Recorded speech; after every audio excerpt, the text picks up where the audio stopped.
Oui, ça marche, hein? Parfait. Oui, bonjour. Aujourd'hui, on va commencer la 4e église de l'Apocalypse, qui est l'église de Thyatire. On va commencer dans le livre de l'Apocalypse, au chapitre 2, à partir du verset 18. Si vous voulez vous rendre là, on va le lire ensemble. Vous allez voir que c'est un message qui va être... C'est pas un message qui est easy à entendre non plus, parce que je pense que c'est le message le plus dur que le Seigneur a réprimandé vraiment fortement cette Église-là. Je pense que c'est la pire Église qui est dans l'Apocalypse. Puis c'est aussi le plus long chapitre, la plus longue lettre aussi que le Seigneur a écrit. On y va, à partir du verset 18. « Écrit à l'ange de l'Église de Thyatire, voici ce que dit le Fils de Dieu, celui qui a les yeux comme une flamme de feu, et dont les pieds sont semblables à de l'airain ardent. Je connais tes œuvres, ton amour, ta foi, ton fidèle service, ta constance et tes dernières œuvres plus nombreuses que les premières. Mais ce que j'ai contre toi, c'est que tu laisses la femme Jézabel, qui se dit prophétesse, enseigner et séduire mes serviteurs pour qu'ils se livrent à la débauche et qu'ils mangent des viandes sacrifiées aux idoles. Je lui ai donné du temps afin qu'elle se repente. Et elle ne veut pas se repentir de sa débauche. Voici, je vais la jeter sur un lit, envoyer une grande tribulation à ceux qui commettent adultère avec elle, à moins qu'ils ne se repentent de leurs œuvres. Je frapperai de mort ses enfants de toutes les églises, et toutes les églises connaîtront que je suis celui qui sonde les reins et les cœurs. Et je rendrai à chacun de vous selon ses œuvres. À vous, à tous les autres de Thyatire, qui ne reçoivent pas cette doctrine et qui n'ont pas connu les profondeurs de Satan, comme il les appelle, je vous dis, je ne mets pas sur vous d'autres fardeaux. Seulement, ce que vous avez, retenez-le jusqu'à ce que je vienne. À celui qui vaincra et qui gardera jusqu'à la fin mes œuvres, je donnerai autorité sur les nations. Il pètera avec une verge de fer, comme on brise les vases d'argile, ainsi que moi-même, j'en ai reçu le pouvoir de mon Père, et je lui donnerai l'étoile du matin. Que celui qui a des oreilles entende ce que l'Esprit dit aux églises. » On va prier. Merci Seigneur, merci pour ta parole. Merci pour cette lettre, Seigneur. Je te prie de vraiment ouvrir nos yeux, Seigneur, comme je le dis à chaque fois, ouvre nos yeux afin qu'on puisse voir les merveilles de ta parole de Dieu, Seigneur. Qu'on puisse vraiment se réjouir, pareil, malgré toutes les réprimandes que tu as faites à cette Église, qu'on puisse vraiment prendre conscience de tout ce que tu veux nous enseigner là-dedans. Et Seigneur, merci pour ta parole, encore une fois. Puis que ton Saint-Esprit puisse vraiment me guider à travers ce message et que ça puisse être toi, Seigneur, qui parle à travers moi. Je t'en supplie, Seigneur, au nom de Jésus. Amen. La dernière fois, nous avons vu l'Église de Pergame, qui avait une fondation solide, comme que j'avais dit, mais c'est une Église qui avait permis des faux enseignants et qui était surnommée, comme je l'avais dit, l'Église du compromis. L'Église que nous allons étudier ensemble aujourd'hui, elle a comme surnom l'Église corrompue. Donc, on est passé de l'Église du compromis à l'Église corrompue. Thyatire était une ville qui était située à 64 km au sud-est de Pergame. Donc, l'église de Thyatire, qui est une église en Asie mineure, c'était une ville qui a commencé à exister en tant que colonie macédonienne. C'est une ville établie par Alexandre le Grand qui était conquérant et chef militaire de Grec. Donc, il a établi cette ville-là après avoir détruit l'Empire perse. La ville de Thyatire est mentionnée une autre fois dans les Écritures. Et on voit ça dans le livre des Actes, au chapitre 16, versets 13 et 14, où Paul prêche dans la ville de Philippe. Ça dit, « Le jour du sabbat, nous allâmes hors de la ville, près d'une rivière, où l'on avait accoutumé de faire la prière. et nous étant assis, nous parlions aux femmes qui étaient assemblées. Et une certaine femme nommée Lydie, de la ville de Thyatire, marchande de pourpre, qui craignait Dieu, écoutait. Et le Seigneur lui ouvrit le cœur pour faire attention aux choses que Paul disait. À ce moment-là, il n'y avait pas d'église à Thyatire lorsque Paul avait visité cette ville. Il y avait quelques femmes qui se réunissaient au bord d'une rivière pour prier. D'ailleurs, Lydie faisait partie de ces femmes et il est probable que ce fut la première à emmener le message de l'Évangile dans la ville natale après que Paul lui eut annoncé l'Évangile, et c'est à ce moment-là que probablement qu'une église locale a commencé à vu le jour à Thyatire. Et c'est à cette église que Jésus écrit aujourd'hui à l'un de ses plus lourds messages. C'est un de ses plus lourds messages aussi dans l'Apocalypse. À cette église qui était surnommée, comme je l'ai dit plus tôt, l'Église corrompue, et ce n'est pas un titre qu'on aimerait à recevoir aussi, là. Qu'est-ce qui a rendu cette église si corrompue? Eh bien, nous allons le découvrir à travers notre étude. C'était une ville industrielle, avec un commerce florissant, notamment la teinture pourpre.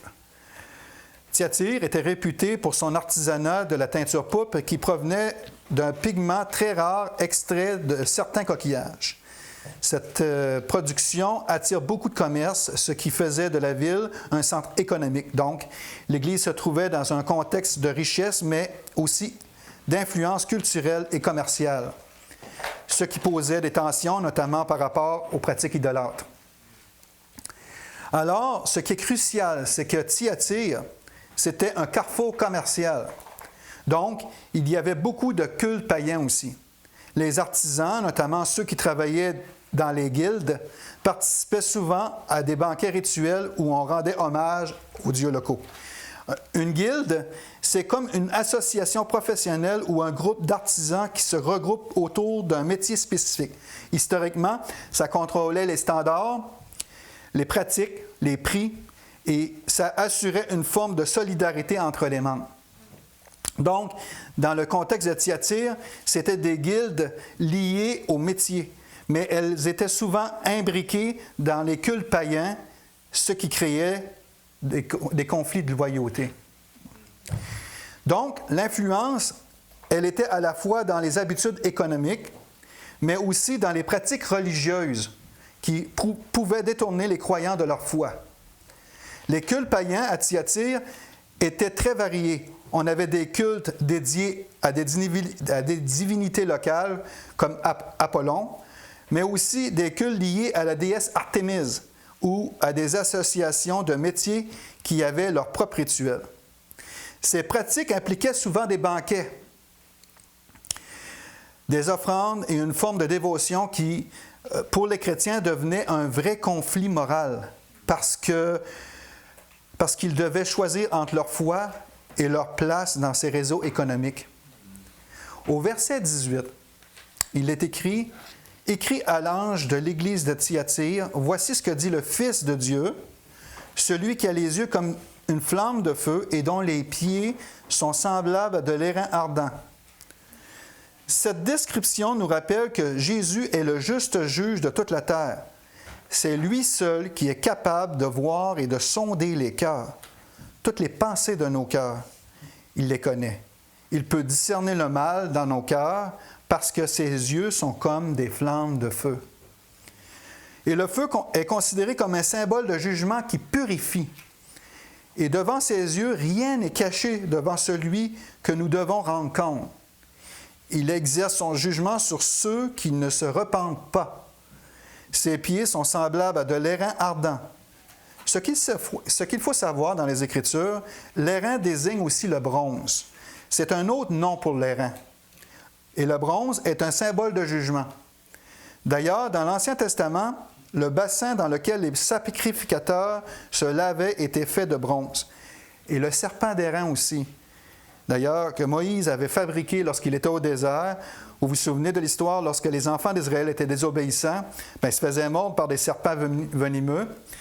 Pour être guéri de ces morsures, Dieu avait demandé à Moïse de dresser un serpent ardent, puis il fallait qu'il regarde, comme nous, il faut regarder à Christ pour être sauvé. Il faut regarder à Christ pour toutes les épreuves qu'on vit dans nos vies aussi. C'est vraiment le focus qu'on doit avoir, c'est lui. C'est un exemple, un parallèle avec ce que Jésus a fait pour nous. C'est vraiment incroyable. Donc, quand on regarde en arrière dans l'Apocalypse 2, verset 13, on voit que Jésus se décrit lui-même comme le Fils de l'homme. Non, excusez, 1, verset 13. Il s'est décrit comme le Fils de l'homme, parlant de son humanité. Mais ici, lorsqu'il s'adresse à l'Église de Thyatire, il leur dit qu'il est celui qui est le Fils de Dieu. Donc, le point central que nous devons comprendre dans le début de sa description de lui-même est que cette Église a si sérieusement délaissé le véritable culte de Jésus en tant que Dieu qu'il doit leur rappeler sa divinité. Donc, c'est lui qui a le pouvoir de juger le péché avec ses yeux ardents. L'Église de nos jours doit se rappeler cette vérité, qu'il y a de nos jours cette intention de faire de Jésus quelqu'un d'inférieur à Dieu, alors que Jésus s'est déclaré Dieu lui-même. Et aussi, il y a des gens qui ne désirent pas adorer Jésus en tant que Dieu. Comme par exemple, les témoins de Jéhovah. Ils enseignent que Jésus n'est pas Dieu. Il serait la première création de Dieu. Il correspondrait aussi à l'ange Michel avant son incarnation.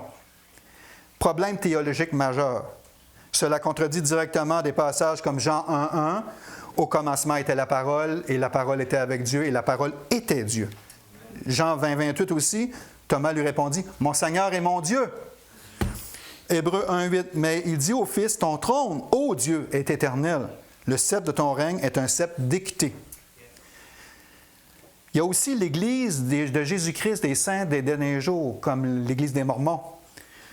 Eux autres, ils utilisent un langage chrétien, mais leur doctrine dit que le Père, le Fils et le Saint-Esprit sont trois dieux distincts. Jésus est un Dieu, mais pas le Dieu unique éternel. Donc, ce n'est pas une doctrine biblique classique du monothéisme. C'est pas, ça ne va pas dans le bon sens. Les unitarismes aussi, ils affirment que Dieu est une seule personne, le Père. Jésus est seulement un homme inspiré ou envoyé. Historiquement, l'enseignement de arianisme, au 4e siècle, ils enseignent que Jésus a été créé par Dieu. Cette idée a été rejetée comme hérétique au Concile de Nicée. L'Église de Thyatire avait oublié que Jésus était plus qu'un simple homme. Il est le Fils de Dieu, le Dieu Tout-Puissant, devant qui, un jour, chaque homme devront s'incliner, devront fléchir le genou. Et Jésus est très sérieux quand il se décrit lui-même. Et lorsqu'il demande l'adoration que nous lui devons aussi. Si on continue au verset 19 de notre texte, il dit « Je connais tes œuvres, ton amour, ta foi, ton fidèle service, ta constance et tes dernières œuvres plus nombreuses que les premières. » Ce verset est remarquable parce qu'il commence par une déclaration simple mais redoutable. « Je connais ». Ce n'est pas une observation extérieure. Ce n'est pas une impression humaine. C'est le regard du Christ ressuscité sur une Église réelle. Il ne devine pas leurs œuvres. Il les connaît parfaitement. Cela veut dire que leur vie chrétienne n'était pas superficielle. Elle était visible devant Dieu. Mais regarde bien l'ordre des mots. Il commence par les œuvres. Puis il précise l'amour, la foi, le service et la constance. Autrement dit, leurs œuvres n'étaient pas simplement des activités religieuses. Elles étaient l'expression de réalité intérieure. Comme premièrement, l'amour. C'est frappant. Dans les messages aux 7 églises, ce n'est pas toujours mentionné. Par exemple, l'église d'Éphèse travaillait beaucoup, mais a perdu son premier amour. Ici, c'est l'inverse. L'amour est encore vivant. Leur service ne vient pas d'une obligation religieuse, mais d'un attachement réel à Dieu et aux autres. Deuxièmement, la foi. Pas seulement croire que Dieu existe, mais continuer à s'appuyer sur lui dans un environnement difficile. À Thyatire, la pression sociale était forte. Les métiers étaient organisés en associations professionnelles liées à des pratiques religieuses païennes. Refuser ces compromis pouvait coûter très cher. Pourtant, leur foi tenait encore. Troisièmement, le service fidèle. Le mot implique une activité concrète. Ce n'était pas une foi intérieure seulement. Cette Église servait réellement. Elle agissait, elle aidait, elle soutenait, elle travaillait pour le royaume de Dieu. Quatrièmement, la constance. Voilà un mot dangereux pour nous aujourd'hui parce que la constance ne se mesure pas en émotion, mais en durée. Des fois, quand c'est difficile, puis on vit une épreuve, des fois on peut trouver ça long, mais c'est là que la foi embarque là-dedans. C'est là la constance, de garder les yeux sur Christ, que ce n'est pas toujours facile. Comme le serpent d'Aran, qu'il fallait qu'il regarde les yeux dessus. Nous, il faut regarder à Christ, qui est le rémunérateur de notre foi. Continuez pareil, même s'il n'y a pas de reconnaissance. Et maintenant vient la phrase la plus surprenante. Tes dernières œuvres sont plus nombreuses que les premières. Ça veut dire que cette Église ne reculait pas. Non, elle ne reculait pas. Elle avançait, elle grandissait. Elle ne vivait pas sur un passé spirituel. Elle n'était pas en train de raconter ce que Dieu avait fait autrefois. Elle produisait davantage maintenant qu'avant. C'est extrêmement rare dans l'Écriture qu'une Église reçoive ce genre de compliment. Mais voici la tension du passage. Et elle est essentielle. Ce verset est un encouragement réel, mais il n'est pas une approbation complète. Pourquoi? Parce que juste après, le texte révèle qu'un compromis grave existait à l'intérieur même de cette Église. Autrement dit, on peut grandir en œuvre visible et tolérer un problème spirituel profond en même temps. C'est là que ce verset devient un miroir pour nous. Il pose une question sérieuse. Est-ce que la croissance visible prouve toujours la santé spirituelle? Pas nécessairement. Le Christ reconnaît sincèrement ce qui est bon, mais il ne ferme jamais les yeux sur ce qui doit être corrigé. Donc, ce verset nous enseigne 3 choses majeures. Premièrement, Dieu voit réellement ce que tu fais pour lui. Rien n'est ignoré, rien n'est perdu. Deuxièmement, la vraie vie chrétienne progresse normalement avec le temps. Elle ne stagne pas. Troisièmement, et c'est le point le plus exigeant, la croissance extérieure ne remplace jamais la vigilance intérieure. L'Église à Thyatire est un avertissement subtil. On peut aimer, croire, servir, persévérer et pourtant laisser entrer une influence dangereuse si on ne le discerne pas. Alors, la vraie question que ce verset pose n'est pas seulement « Est-ce que je fais des œuvres? » mais plutôt « Est-ce que mes œuvres grandissent sans que ma fidélité diminue ailleurs? » Si on continue au verset 20 et 21, « Mais ce que j'ai contre toi, c'est que tu laisses la femme Jézabel, qui se dit prophétesse, enseigner et séduire mes serviteurs pour qu'ils se livrent à la débauche et qu'ils mangent des viandes sacrifiées aux idoles. Je lui ai donné du temps afin qu'elle se repente, et elle ne veut pas se repentir de sa débauche. »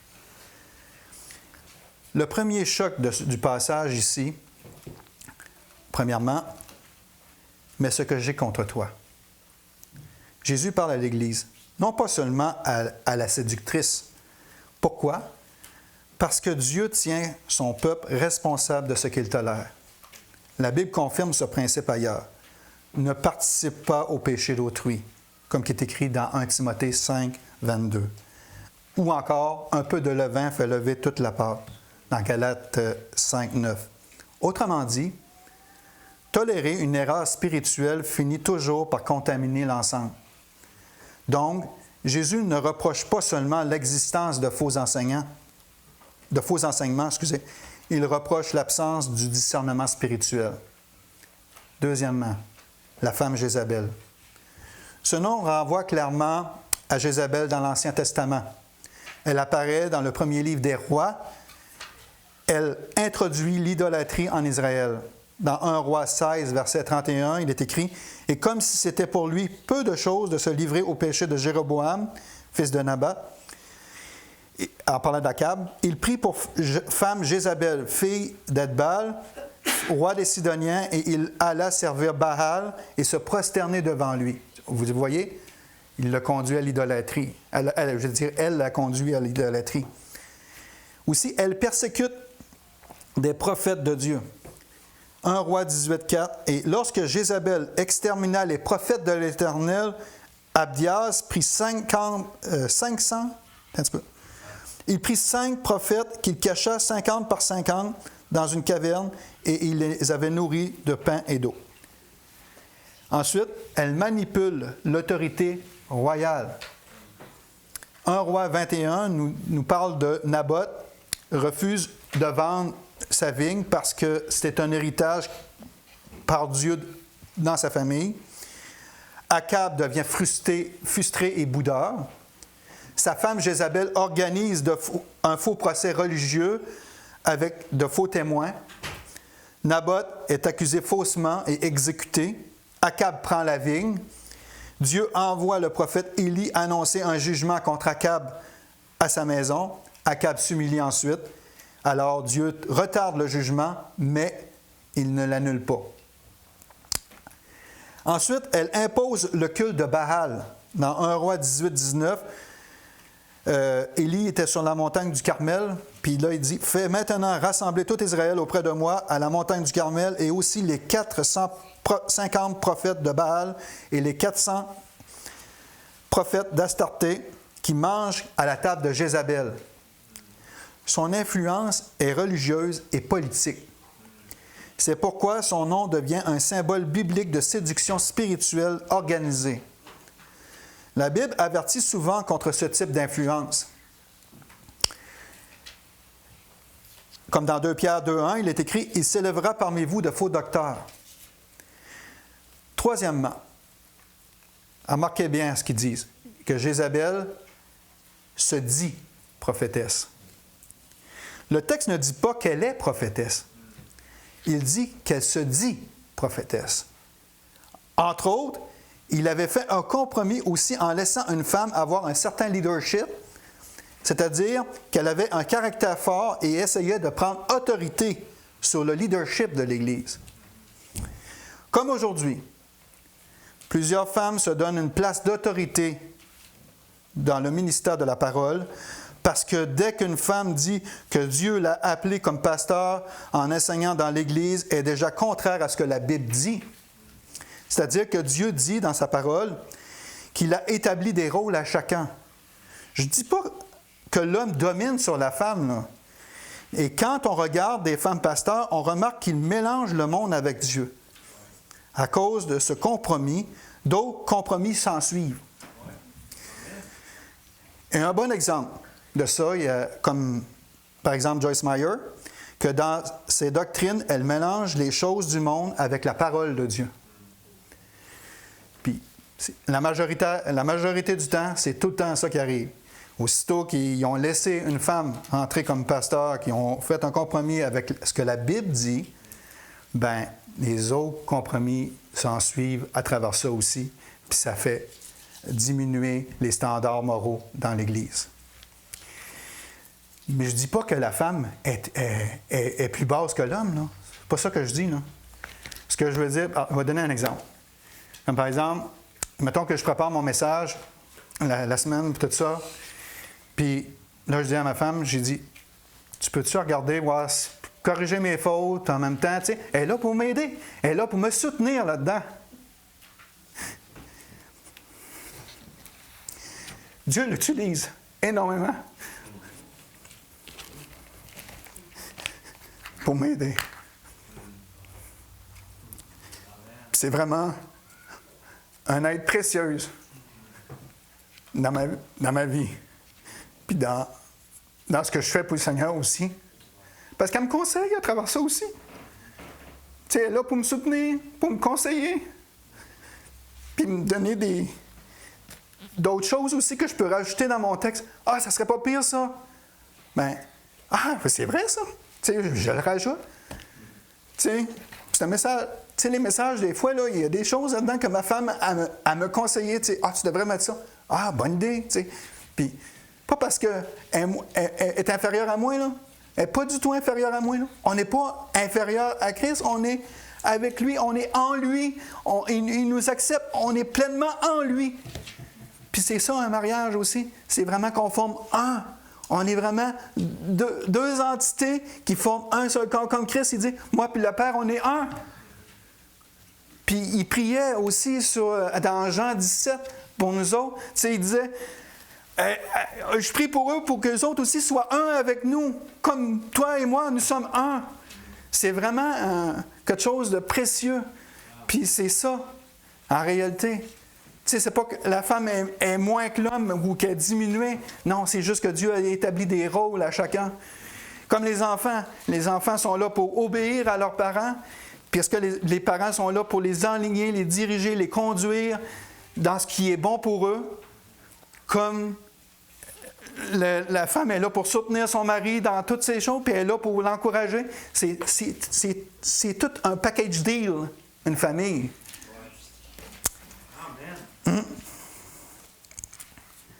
Bon, excusez. Le fait qu'elle se dit prophétesse, ça suggère aussi qu'elle prenait un rôle d'autorité spirituelle, même si ce n'était pas nécessairement validé par l'Église non plus. Le compromis, donc, c'est qu'ils ont laissé cette voix forte, avec ce charisme, exercer une influence sans la remettre en question. Et ça a ouvert la porte à des enseignements déviants qui mettaient en péril la pureté de la foi. La Bible avait déjà averti là-dedans aussi. Hein? Le prophète qui aura l'audace de dire en mon nom une parole que je n'aurais pas commandée, puis un petit peu plus loin dans le verset, il dit « Ce prophète-là sera puni de mort. » Deutéronome 18, 20. Et encore, « Éprouvez les esprits pour savoir s'ils sont de Dieu. » 1 Jean 4, 1. Le discernement spirituel est une responsabilité chrétienne, pas une option. Le discernement spirituel, je me répète, excusez. Quatrièmement, elle enseigne et séduit mes serviteurs. Voici le cœur du problème. La séduction spirituelle. Jésus avait déjà averti. Prenez garde que personne ne vous séduise, dans Matthieu 24, 4. Séduire dans la Bible signifie détourner progressivement quelqu'un de la vérité. Et souvent, la séduction commence dans l'enseignement religieux. Car il viendra un temps où les hommes ne supporteront pas la sainte doctrine, 2 Timothée 4, 3. Ce verset décrit exactement le contexte spirituel d'Apocalypse 2. Cinquièmement, pour qu'ils se livrent à l'impudicité. Dans la Bible, l'impudicité est parfois physique, mais très souvent spirituelle aussi. Dieu décrit l'idolâtrie comme un adultère. Tu t'es prostitué avec plusieurs amants, Jérémie 3, 1. Puis il y a aussi, dans Osée 4, 12, il dit « Ils se sont prostitués loin de leur Dieu ». Cela signifie remplacer Dieu par autre chose, mais même quelque chose de religieux. 6. Qu'ils mangent des viandes sacrifiées aux idoles. Ce point est très précis dans le Nouveau Testament. Les apôtres avaient déjà donné une instruction claire, s'abstenir des viandes sacrifiées aux idoles, dans Actes 15, 29. Pourquoi? Parce que manger des viandes signifiait participer à un culte idolâtre. Paul explique encore plus clairement, « Vous ne pouvez boire la coupe du Seigneur ou la coupe des démons », dans 1 Corinthiens 10, 21. Autrement dit, on ne peut pas mélanger Dieu et l'idolâtrie, même subtilement. 7. Je lui ai donné du temps afin qu'elle se repente. Voici un aspect essentiel du caractère de Dieu. Dieu avertit avant de juger, toujours. Pierre explique pourquoi. Le Seigneur use de patience envers nous, ne voulant qu'aucun périsse, mais voulant que tous arrivent à la repentance. 2 Pierre 3, 9. Même si quelqu'un qui séduit une Église reçoit encore une opportunité de repentance, c'est vraiment incroyable quand on pense à ça. À quel point Dieu est patient envers le monde et envers nous. 8. Elle ne veut pas se repentir. Voici un vrai problème. Pas l'erreur, le refus de changer. Par l'erreur. Point, ça. La Bible montre que c'est exactement ce qui provoque le jugement spirituel. Il dit, parce que je vous ai appelé et que vous avez résisté. Je rirai aussi quand viendra votre calamité, dans le Proverbe 1, 24-26. Et encore, ils n'ont pas voulu se repentir. Apocalypse 9, 20. Ça, on va le voir plus tard aussi. Tu sais, le monde, il y avait des mots, puis tout ça, puis Dieu envoyait des fléaux sur la terre durant l'Apocalypse.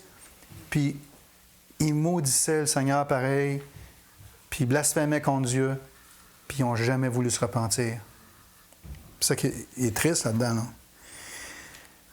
Le vrai reproche de Jésus à l'Église est que le problème n'est pas seulement Jézabel, c'est la tolérance spirituelle. Paul donne exactement le même avertissement. N'ayez aucune communion avec les œuvres infructueuses des ténèbres, mais plutôt condamnez-les, dans Éphésiens, au chapitre 5, verset 11. Tolérer l'erreur n'est jamais une expression d'amour, c'est une absence de discernement. Ce passage pose trois questions directes. 1. Est-ce que je teste les enseignements que j'écoute? Examinez toutes choses, retenez ce qui est bon. 1 Thessaloniciens 5, 21. 2. Est-ce que je confonds popularité et vérité? Jésus avait averti, plusieurs faux prophètes s'élèveront. Matthieu 24, 11. 3. Est-ce que je profite de la patience de Dieu sans changer? Paul pose une question très directe. Méprises-tu les richesses de sa bonté?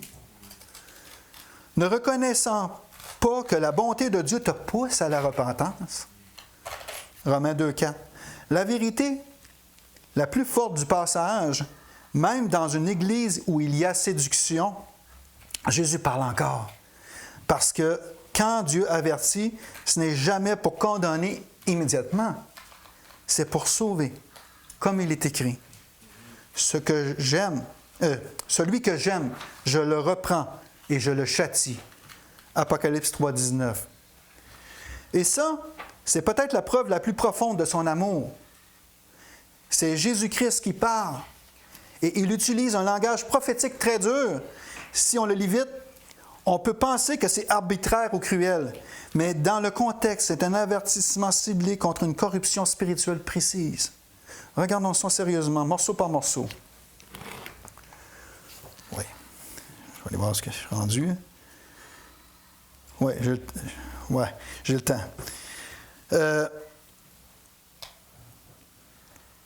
OK. 1. Je vais jeter sur un lit. Là, elle désigne une femme appelée symboliquement Jézabel. Apocalypse 2, 20. Ce n'est presque certainement pas son vrai nom de celle qui enseignait à Thyatire. C'est probablement pas son vrai nom. C'est une référence à la reine de l'Ancien Testament qui avait introduit l'idolâtrie en Israël. Autrement dit, Jésus accuse une leader influente dans l'Église d'enseigner une fausse doctrine et d'encourager l'immoralité sexuelle et probablement morale aussi. Le lit est ironique. Elle a conduit d'autres à un lit d'adultère. Elle sera jetée dans un lit de souffrance, jugement. C'est une inversion symbolique. 2. Une grande tribulation à ceux qui commettent adultère avec elle. Attention ici, l'adultère est souvent spirituel dans la Bible. Ça signifie compromis avec l'idolâtrie, mélange entre foi chrétienne et pratique païenne, loyauté divisée envers Dieu. Donc, Jésus ne vise pas seulement une personne, il vise un système d'influence religieuse toxique accepté dans l'Église. Mais remarque la phrase clé, à moins qu'il ne se repente. Le jugement annoncé n'est pas automatique. Il est conditionnel. Dieu avertit avant d'agir. Toujours. 3. Je ferai mourir de mort ses enfants. Ça choque beaucoup de lecteurs modernes. 2 possibilités principales ici. Option 1. Sens symbolique. Le plus probable. Les enfants, ses disciples, ses partisans, ceux qui prolongent son enseignement. Donc, Dieu annonce la fin de son mouvement. Option 2, sens littéral possible aussi. Dans certains jugements bibliques, Dieu frappe réellement une communauté, mais dans l'Apocalypse, le langage est très souvent symbolique et prophétique aussi. Si tu lis ce texte comme une menace contre des enfants biologiques, tu rates probablement la cible. 4. Toutes les églises connaîtront que je suis celui qui sonde les reins de nos cœurs et les cœurs. Ici, le point central apparaît. Ce passage n'est pas d'abord une punition, c'est une révélation de l'identité de Christ. Il dit, « Je vois ce que personne d'autre ne voit. » Dans une église, on peut paraître fidèle extérieurement et être compromis intérieurement. Ce texte détruit une illusion dangereuse, penser que la foi est seulement publique. 5. Je vous rendrai chacun selon vos œuvres. Voilà la phrase que beaucoup veulent éviter. Elle ne dit pas « je vous rendrai selon vos intentions » ni « selon vos émotions ». Ça pose une question inconfortable. Si quelqu'un affirme croire, mais vit dans le compromis spirituel constant, est-ce encore la foi biblique? Le passage répond implicitement non. Ce que ce texte n'est pas, ce n'est pas une menace contre les chrétiens faibles, une condamnation sans appel, une preuve que Dieu punit sans avertir. C'est un avertissement contre la tolérance du faux enseignement dans l'Église.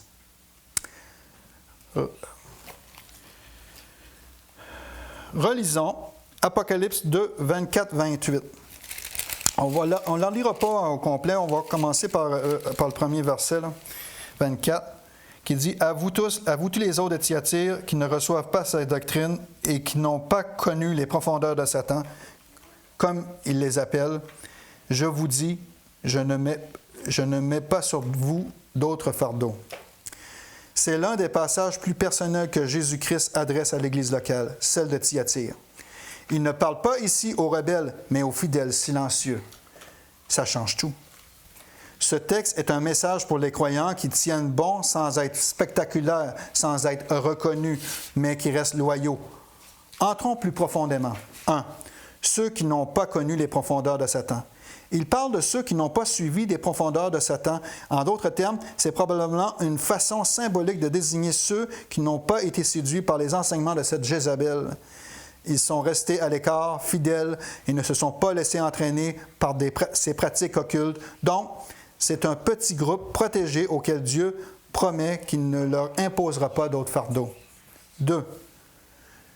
C'est ça. Il dit « Je ne mets pas sur vous d'autres fardeaux ». C'est une phrase extraordinaire. Jésus ne dit pas « Fais plus, prouve plus, produis plus, impressionne plus ». Non, il dit « Garde ce que tu as déjà ». Pourquoi? Parce que rester fidèle dans un environnement confus est déjà une bataille. Et voici une vérité que beaucoup ignorent. Dieu ne mesure pas ta valeur spirituelle à ta visibilité. Il la mesure à ta fidélité. Rappelez-vous que ce que j'ai dit la dernière fois au sujet d'Antipas. Le Seigneur avait dit « Antipas, mon témoin fidèle ». Si tu tiens encore aujourd'hui, malgré la fatigue, les doutes, la pression du monde, les contradictions autour de toi, alors tu es exactement dans la catégorie de croyants à qui ce passage s'adresse. 3. Retenez-le jusqu'à ce que je vienne. Ce verset contient une stratégie spirituelle complète. Le danger principal n'est pas de tomber soudainement. Le danger est de glisser lentement. Un compromis à la fois, une rationalisation à la fois, une fatigue à la fois, mais Jésus ne demande pas « deviens plus fort ». Il demande de rester attaché à lui. C'est très différent. La foi biblique n'est pas une performance, c'est une persévérance relationnelle. Et voici l'encouragement profond. Si tu tiens aujourd'hui, même imparfaitement, tu es déjà en train de vaincre. 4. À celui qui vaincra, je donnerai autorité sur les nations. Ça paraît énorme, et ça l'est, mais attention, vaincre dans l'Apocalypse ne signifie pas réussir extérieurement. Ça signifie rester fidèle quand ce serait plus facile d'abandonner. Dans ce passage, Jésus promet quelque chose de bouleversant. Les croyants fidèles partageront son règne. Il cite ici le psaume 2. Autrement dit, ce qui appartient au Messie sera partagé avec ceux qui lui restent attachés. Ce n'est pas une récompense pour des héros spirituels, c'est une promesse pour ceux qui tiennent. 5. Il paraîtra avec une verge de fer. Cette phrase dérange parfois, mais elle est magnifique quand on la comprend bien. Elle signifie participer à la justice parfaite de Christ. Aujourd'hui, tu vois probablement l'injustice, la confusion morale, le mal récompensé, le bien ignoré. Jésus promet, ce n'est pas permanent. Un jour, ceux qui ont souffert pour rester fidèles participeront à un règne juste. La fidélité n'est jamais perdue. 6. Je lui donnerai l'étoile du matin. C'est la promesse la plus intime du passage. Apocalypse 22, 16. Jésus dit clairement, « Je suis l'étoile du matin ». Donc, la récompense finale n'est pas l'autorité, la reconnaissance, la victoire visible. La récompense finale est Christ lui-même. C'est la plus haute promesse possible dans toute la Bible, parce qu'elle signifie pas seulement être sauvé, mais être proche, être à ses côtés. Pas seulement entrer dans le royaume, mais partager la présence du roi des rois. Maintenant, un encouragement personnel important. Ce passage existe pour une raison précise. Il parle aux croyants qui vivent ceci. Je fais de mon mieux, mais personne ne me voit. Je reste fidèle, mais ce n'est pas spectaculaire. Je continue, mais c'est parfois difficile. Et Jésus répond, je vois. Pas seulement les actions, je vois tes intentions, ta résistance intérieure, ta loyauté discrète. Il n'a aucun oubli il n'a aucun oubli pour ce que tu gardes fidèle en secret. Et la promesse finale du texte est simple et immense à la fois. Tenir jusqu'à la fin n'est pas inutile, c'est royal. Et une dernière chose, la fidélité, nos actions, nos intentions, nos résistances intérieures, notre loyauté discrète sont pour ceux qui demeurent en lui, dans une relation intime, passionnée en lui. Parce que sans lui, nous ne pouvons rien faire. Et je termine avec mes versets préférés qui vient résumer ça. 1 Thessaloniciens 5, 23, 24. Que le Dieu de paix vous sanctifie lui-même tout entier et que tout votre être, l'esprit, l'âme et le corps soient conservés irrépréhensibles lors de l'avènement de notre Seigneur Jésus-Christ. Celui qui vous a appelé est fidèle et c'est lui qui le fera. 1 Pierre 5, 10 et 11. Le Dieu de toute grâce qui vous a appelé en Jésus-Christ à sa gloire éternelle après que vous aurez souffert un peu de temps, vous perfectionnera lui-même, vous affermira, vous fortifiera, vous rendra inébranlable. À lui soit la puissance au siècle des siècles. Amen. On va prier. Merci Seigneur, merci pour ta parole. Merci pour tout ce que tu nous as montré aujourd'hui, Seigneur.